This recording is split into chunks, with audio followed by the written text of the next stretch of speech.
Dans ce numéro de Daku Padak, nous nous intéressons au mariage entre LeBron James et les Lakers. Alors, est-ce une bonne idée? Pour en débattre, Yann Soudé et Amaury Perdriau de l'équipe. Pour moi, c'est sûr, LeBron James aux Lakers, c'est une super idée pour lui. Le King a senti le vent tourner avec l'émergence des Celtics et des Sixers à l'Est.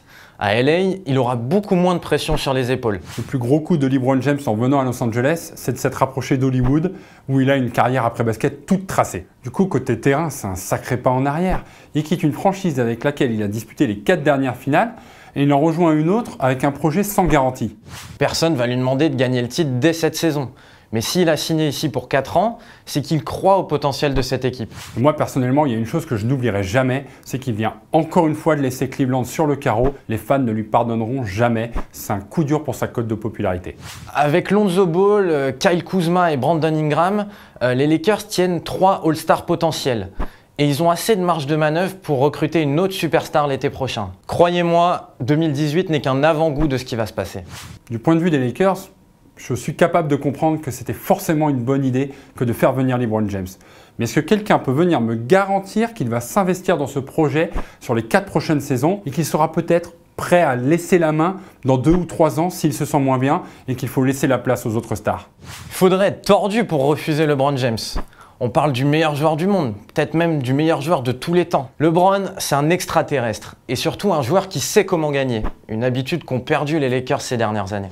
Faut pas oublier que la venue de James aux Lakers, elle a un coût, 154 millions de dollars sur 4 ans. La franchise a été obligée de l'entourer de contrats courts qu'on pourrait qualifier de mercenaires, ce qui fait que les joueurs concernés ne s'inscrivent pas dans le projet long terme des Lakers. Sportivement, c'est l'affaire du siècle et d'un point de vue marketing, c'est le jackpot.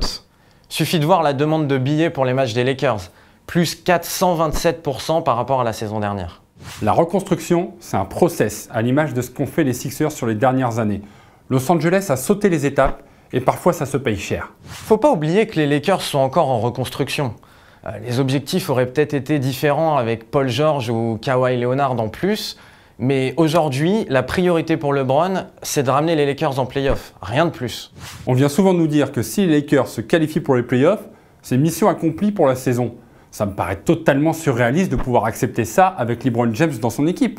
Il y aura des hauts et des bas, c'est le propre d'une équipe qui se découvre, mais LeBron a la réputation de tirer le meilleur de ses coéquipiers.